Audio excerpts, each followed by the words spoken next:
Damage per minute, in my opinion, is one of the most controversial topics in World of Tanks. There's a lot of people out there that believe if your vehicle doesn't have good DPM, it's not a good tank. And if you're not running rammer on the vehicle, then you're running it wrong. You will see this on a lot of comments in my videos. Now, some tanks, yeah, maybe I should run rammer on. I mean, heck, I'm running rammer on my Tiger Mouse. But I also believe that if you're in a vehicle that is very inaccurate, for example, Patton the tank with its 0.37 dispersion, it's much more important to fix the dispersion and make the vehicle decent at hitting shots rather than focusing on helping you shoot more when you're not even going to be penning the shots to begin with.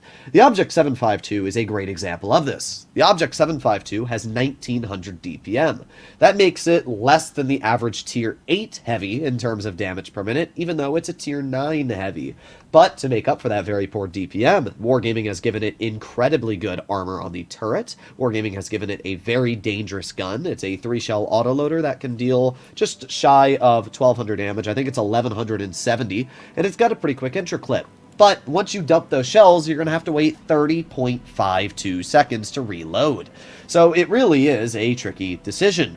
And I actually really like this tank. I think this is a super good vehicle. And it's a good point to why DPM isn't as important as people feel. So we're going to see what we can do here. Now, the 752 is a tank that you usually want to get somewhat close to your opponents, but also you want to have cover to back up. We are running a turbo, because if I'm not mistaken, this tank reverses pretty slowly. It's also just not that fast in top speed. So we are running a turbo to increase our top speed. We are going to load APCR as our first clip in the game. As I always say, it's better safe than sorry, especially when you're using a vehicle that has APCR, as it's just flat better than AP. So we're going to head into the front. The tank's power to weight is actually very nice. It's weird. I always find it awkward when a tank is limited by its top speed, but has a good power to weight ratio. It's like, just give it a higher top speed. But, oh well. We're chilling at 38 kilometers per hour.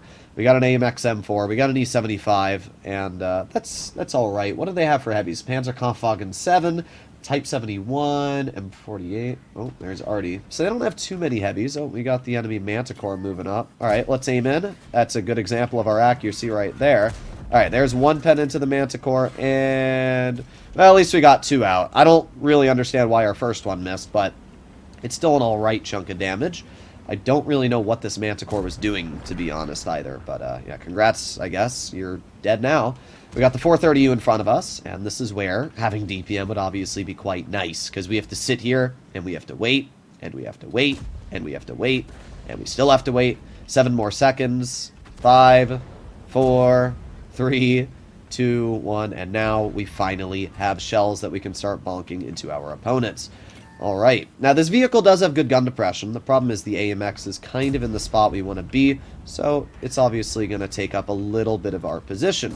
We're going to track the 430U, and hopefully we can keep him locked. There you go, 2 shells into his track, and 3. There you go, dead. Again, autoloaders are dangerous. Like, you don't mess with a tank that can keep you tracked.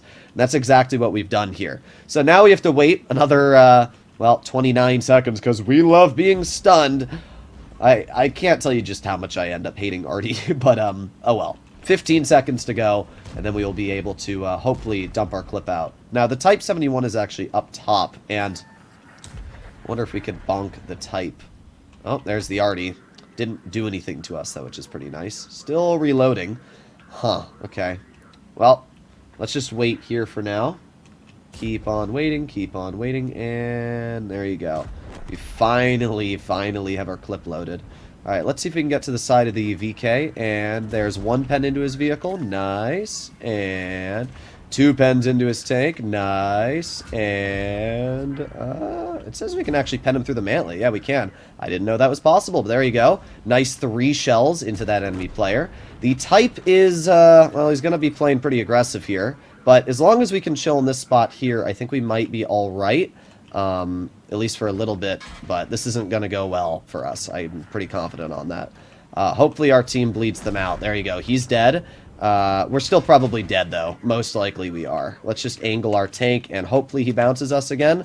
Come on. Yes, he does bounce us. All right, there's one shell into the Emil, but he did have one more shot. Unfortunate. We did a pretty good result, though. 3,300 damage dealt, 2,700 assisted. So that is a 6,000 damage combined game. And even though we died, if you take a look at the game results, this is an instant win because we were able to hold this side of the map long enough that our other side was able to go. So this was a great game overall. Yes, if we had had more DPM, we might have been able to do very well. But as an autoloader, we were also able to track that 430 right in front of us. We were able to get a full clip into that VK72.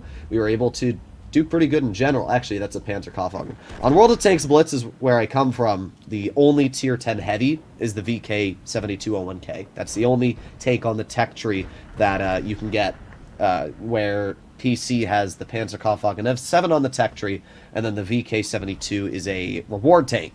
But yeah, not a bad game at all. And we honestly could have done a little bit more. It was just unfortunate that the Type and VK basically killed themselves to push us there. So our first game was a pretty solid one. We got a first class. We were able to deal third on the team, which is pretty dang good. And we were able to give our teammates a very solid chunk of assistance. Look at how much XP we were able to get that game. 1,200. So personally, I am a firm believer that damage per minute really isn't that important of a value. Yes, it's important. Having DPM, being able to bleed your opponents when they push you, is super, super strong.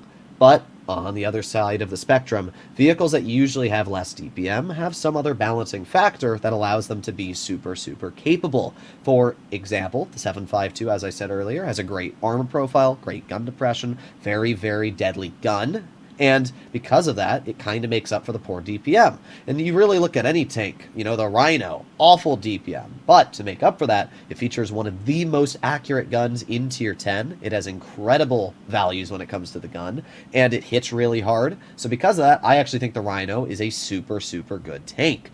And people might disagree with that, but I personally really like it.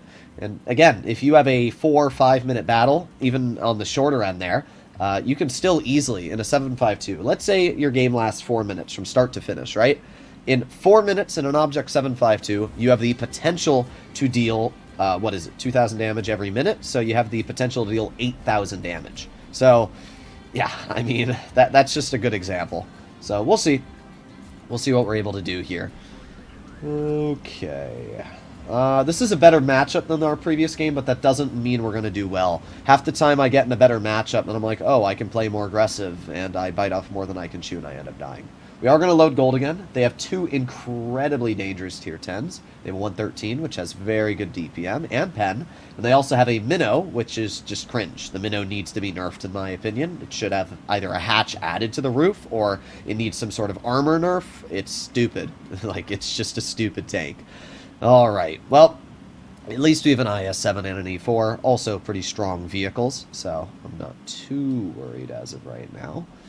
Alrighty, let's see, anybody gonna poke over here? Hello? I mean, I obviously expect to see tanks come over here. Yeah, there you go, we got the Renegade off to the side. I just want to know where that Minnow goes. Wherever the Minnow goes, I'm hoping we can figure out where we're going to go according to that. We got the M103. Oh, wow.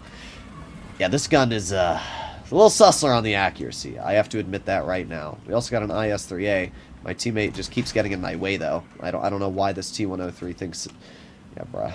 I can't. Yeah, you're going to get him, T103. Alright, well, we're going to head over... We're going to see if there's anything over here, because nobody on our team is deciding to spot up this flank.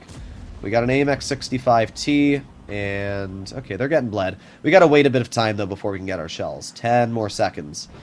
At least we got 400 damage out. It's better than nothing. We're not going to deal 0 this game. Alright, 5, 4, 3, 2, 1, and now we have our clip.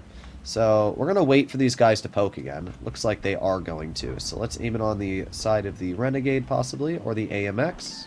There you go. Oh my god. Oh my god. This gun, bro. It's bad. It's really bad on accuracy. Alright. Oh, I see. We're just losing. Okay. Well, that's not very good. Not a great job from our team so far. We're down 4,000 HP. Which is pretty awful, to be completely honest. We're going to aim it on the Renegade, though. There you go. We finally get one pen, and there you go. Okay. I mean, this is a loss. You can see the minnow. You can see the 113 off to the side. We're going to get pushed very quickly here. There's not much we're going to be able to do about it. But at least we've been able to get out 1100 damage in the process. Let's see. M103 has moved up very, very aggressive. We still have 8 seconds left before we get our clip loaded. This is where having DPM is obviously much, much more important. Having DPM in this situation would allow us to deal a lot more damage, but we're going to get the M103 shot once, and we're going to get him shot twice. There you go. Still a decent chunk of damage dealt, and it's going to allow our team to hopefully bleed him. We're up to 2,000 damage now, which is alright. Not really sure why that M103 made that play. That actually evened out the HP quite a bit, to be real. T832, they're all going to try and hold that. I'm going to reload, and I wonder if anybody's going to go up top over here. Maybe the AMX 65T. I guess we'll find out. We got 5 more seconds left on our reload. Let's see. Is anybody over here? Well, there's the Hori. Easy bonk into his vehicle. Also got the AMX off to the side. There's 1 pen into his tank, and 2 pens into his vehicle. Nice. All right, now we're just going to tilt our turret up, and we're going to back up. Good thing we're running turbo on this tank. It means that we can at least get out of the situation, but yeah, unfortunately, it seems like the AMX is just buttering right through our armor. Thankfully, the E4 is making his way over here. We have a bit of support from the E4 now, so I'm expecting him to bonk that Hori. Yeah, he bonked him pretty hard, all right. All right, let me help out the E4. Give me a little bit of, or don't give me room, or just take up the entire road. Oh, I forgot to load. Okay, whatever. We'll just finish off the Hori.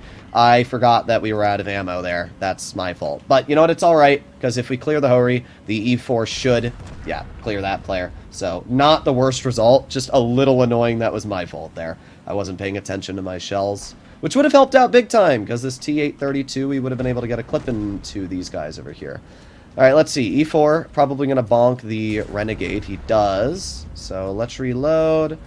5 seconds. 4, 3, 2. Not able to bonk the one player, but we should be able to shoot the XM. There you go. 1 pen into his vehicle. 2 pens, and we do lose, but we did a pretty good result here, so I can't get too mad. Oh, we did hit it. Wow. Okay, well, that was pretty lucky. Yeah, not a bad game. I mean, there's not much we could have really done here. The only thing that was a little unfortunate is I wasn't paying attention to my ammo, and we literally ran out of gold halfway through with 1 shell. But we were still able to clear the Hori, so I guess it's not the end of the world there. Either way, we did 4,463 damage, which is second on the team, and we got number 1 for XP. As we can see, this tank, very, very capable. And you don't need DPM to do well. While it is important, and it definitely could have helped us against that M103 and Scorpion, the clip also helped us punish vehicles that made over aggressions, especially that 430 in the first game, the AMX 65T. The only real problem with the 752 is the gun is awful on accuracy. I mean, I'm literally running mobility improvement, which gives us better on movement dispersion. I'm running V-stabs, and it's still very poor on move. So yeah, the gun's a little sussler, but the tank itself feels great, the armor's solid, and the gun really allows you to get out some nasty shells. Let me know in the comments what you guys think about DPM. Is it the most important value in your battles? But I don't know. I'm a firm believer that as long as you're using accuracy, you're penning your shots, and you're holding correctly, DPM is not as important as it's led on to be. I'll see you in the next one. Bye-bye.